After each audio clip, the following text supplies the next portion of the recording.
Hello everyone, welcome back. I hope you're all doing well. So first of all, I just want to give you a little bit of an apology. If you've seen on my Instagram or Twitter, I've tried to let as many of you know as possible.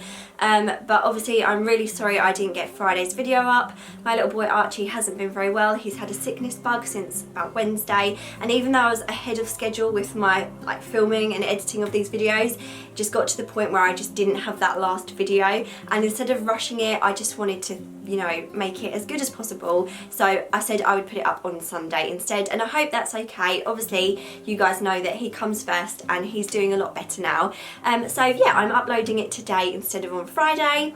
I also just wanted to say thank you so much for everyone's messages and support this week. It's been so lovely hearing from you guys on Twitter, Instagram and other places that my videos have helped you get you a bit more motivated to clear out your wardrobe or a room in your house, because that's what I really wanted to achieve with these videos, so that makes me feel really happy. And yeah, I hope you've just generally enjoyed them so far. If you're just seeing this one for the first time and you haven't seen them, I'll link the rest of the week's videos below for you. Today's video though is going to be a general how to get your life organised video. I'm not the sort of person that is super organised naturally. I don't have schedules and plans and lists and agendas and loads of things going on, but that's one of the reasons I really wanted to do this video, especially since having a baby. Things have felt very up in the air, so I wanted to work on that over the last few months, and I feel like I'm getting a lot better, and I wanted to share it with you guys, and hopefully these videos can help you, they can help me, and if you enjoy them, I'll continue doing some more. But yeah, let me know. So without further ado, here are my 10 tips on getting your life organised. So the first one might seem quite obvious, but it is to write and note things down. I don't think my foggy mum brain would be able to cope if I didn't write down all of the things that I needed to do. I say write things down. I did like to use, the old-fashioned pen and paper, have a planner, have a diary, something tangible. But now I prefer to use my phone and my laptop. That's just because I'm always using it, so I find it so much easier. Ever since Ricky and I synced up our calendars, we found life a lot easier. We don't double book things and we don't have arguments because we've both planned to do something at the same time and stuff. So the things he's got in his calendar ping over to mine, and they're colour coded, and the same for mine. And it's just so much easier just having it there on your phone. I love that, especially for events, meetings, things that we're doing. But my second tip is to note things down and write lists. So you can do this again if you prefer to do it on pen and paper. That is totally up to you. If that's how your brain works and it helps you to remember things better, do it your way. Again, I like to use my phone for notes nowadays. I love to write notes and a to-do list before going to bed because I feel like it gets it out of my head and onto, well, I say onto paper, onto the phone. I love the notes app on my phone if you've got an iPhone, because you can do spreadsheets. My favourite thing to do is the little bullet points where you can tick them off. So it's really satisfying to have a to-do list and to get through it, and by the end of the day I've ticked everything off, or most things. It doesn't always get done, and then you can actually draw and write on it as well, and I really love that and I use it all the time. For example, I have my Get Organised video tips right here and I'm ticking them off as I go along in this video, and it's really easy as well. Everything I put on there pings over to my laptop, so say I need to do a voiceover for a video and I've written it all out on my phone, then it will be on my laptop as well. Next is to have a central hub in your home. So if you have your own family, maybe you could use the fridge. We use the fridge for this, or if you still live at home or you're at uni or something like that, then maybe somewhere in your room, a notice board, just somewhere to put those things that aren't, on your phone, aren't digital. Things like invitations to things or newsletters. For example, wedding invitations and party invitations are quite big in this house, as well as newsletters and things we have to do for Archie for nursery. And again, it's a nice place to put things like even your children's artwork. I really like it because it feels really homely and you can also see what's coming up. So of course I put anything important on my calendar on my phone, but it's nice to have a central hub that everyone can see as well. You could have like a little notepad on there to write notes or things that you've run out of, so you can remember to top them up when you go shopping. You can have a calendar on there if you find that writing it down works better for you and your family. Next up is something that I've tried to live by for a long time, but I've really been sticking to it more lately, and that is the 1 minute rule. And that is, if something takes 1 minute or less to do, then just do it right then and there. Don't let it pile up. So if you get changed when you're having a shower, don't just put all your clothes on the floor in the bedroom. Put them in the laundry basket or the washing machine, or after your dinner. We're so guilty of this. Instead of just putting your plate on the side, put it in the dishwasher. Or it's going to probably take you less than 1 minute to wash up one plate and a knife and fork. So just wash it up and dry it there and then, put it away, and it's amazing how much time this saves you. Number 5 is clear out your bag. If you're like me, then you're probably guilty of having so much old stuff in your bag that you just keep piling and piling in, and before you know it, you've got like, well, the other day when I cleared mine out, I had vapor rub in there for the boys, I had some like 2 pairs of socks, and like just such random stuff, toys, and that's my bag. That's not even like the changing bag, that's my actual bag. So just tip it all out on your bed or on the floor. That's a really good tip for making sure that you get it done, because then you really don't have a choice but to just plough through it. And it really doesn't take too long to do one bag unless it's like really bad. But just, you know, get rid of any receipts or keep them if you need them, chewing gum wrappers, rubbish, even go through your purse, maybe put any change in a separate change pot if you don't need it. Like, do you get to that point where you have about 71p coins in your purse and you really don't need them, and your purse is really heavy, and it just feels so good to clear out your purse, and then it feels all light and you can see everything in there, and it just makes you feel like a better person. Number 6 probably won't come as any surprise to you after this week of videos, but it is to declutter. This is one of the biggest things that has helped me feel so much better and clearer.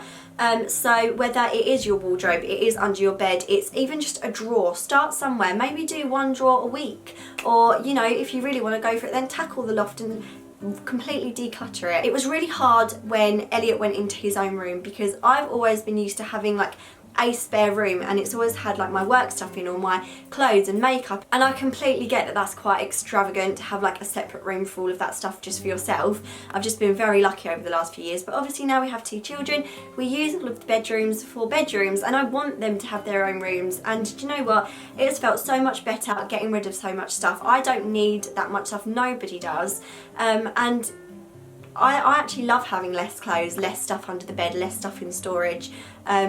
So I'm going to be carrying this on throughout the whole year. I can't wait for the boot sales to start back up again, because there's loads of stuff I want to take to a boot sale, loads of stuff I need to take to charity.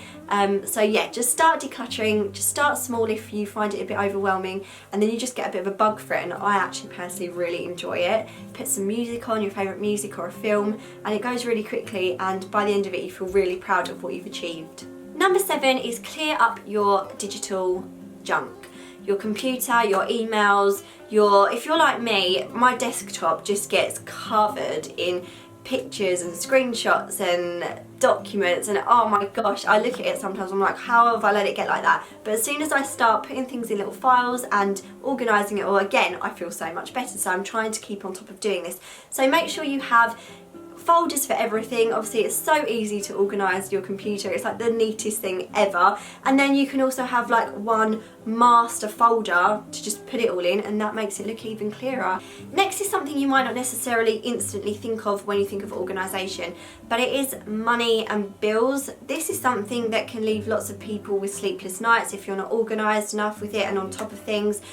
So this year I really wanted to start budgeting, making sure I knew where I was spending my money, where it was going.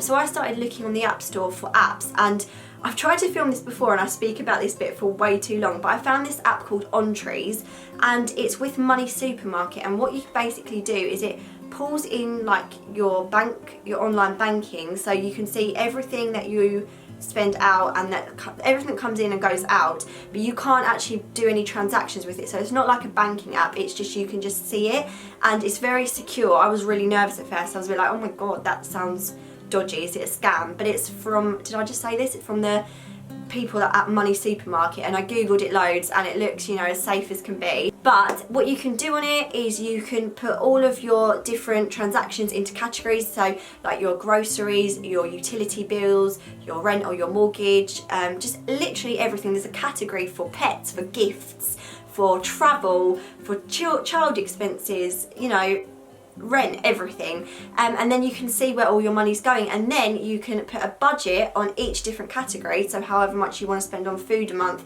bills a month, etc., and you can see if you're sticking to that budget, you're going way over, you're going under. And then it really has helped me kind of work out where our money's going and what we need to cut back on and all of that kind of stuff. So go and have a look at a few money budgeting apps, see what works well for you. I really like the way this one is all set out, but it might not work for you. Obviously make sure it's safe, and I think it's one of the biggest, most helpful things that you can do in order to get your head straight with your money and your bills. So number 9, I have mentioned this week already, but it is have a place for everything. So what I did when I started this process, and I found this so helpful, is to have a look what is always around the house, cluttering up the place and making it look messy and untidy. So whether that's paperwork, letters, laundry, obviously kids' toys if you have kids, but that's a whole other topic and issue which I will do in another video soon if you want to see that. But then once I worked out what it was that I had a lot of, was to make sure I had a solution, a storage solution or an organisational solution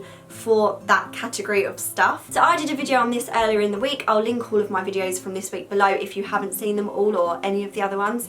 And then yeah, I found storage solutions for all of those issues, and that has helped me be able to keep things organised, because now I know that if I have lots of letters lying around, I can put them in that place and then I can go through them, or a certain place for laundry, you know, just all of those things that pile up. If you don't have a place for them, then it can get a little bit overwhelming. So I definitely suggest having a place for absolutely everything. Finally, if you have a problem letting go of things, if you're a bit of a hoarder like I feel like I have been known to be, I feel like I'm getting better at it. You know, I did just say that I'm really enjoying not having a lot of stuff. What I would suggest is, if you have the space, maybe your loft would probably be the most obvious choice, but even like a garage or a shed or summer house or something, and you have stuff that you think you want to get rid of but you're not quite sure if you can do it just yet, then maybe have a few boxes, so for clothes or shoes or bags, things that you don't think you want anymore but you're not 100% sure, put them in there and give yourself a time limit. So you could be really good and say a month, or you could say 6 months, and when you get to that point, if you haven't even thought about them, you really don't miss them, then let go of them. I've been known to kind of do this and then get rid of stuff and think, oh no, I wish I had that, and it really bugs me. Have like that little safety net of still having the stuff but it's not cluttering up my house. I know that's not easy if you don't have the space, then I think you have to just be a bit more ruthless, unless you have like parents that would store some stuff for you or something like that. I really find this helps with my little sentimental heart. Like anything can be sentimental to me, like even, you know, a dress or something. So yeah, just give yourself a little bit of time to really work out if it's something that you want to get rid of, and when you haven't thought about it for a few months, then you know that you can let it go and it won't upset you in any way. So those are all my tips, and that is the end of Get Organised Week. But I have a feeling from what you guys have been saying in your feedback that this won't be the last video of this kind. So if you have enjoyed it and you would like to see more organisational storage type videos, then please leave your suggestions and requests in the comments below. That will be so helpful to me, and the most popular ones I will try and get done for you. Thank you so much for watching and for all your love and support this week. If you haven't subscribed already and you like this kind of video, then please click the subscribe button below. Give this video a thumbs up if you enjoyed it, and I will see you again very soon. Thanks for watching everyone. Bye!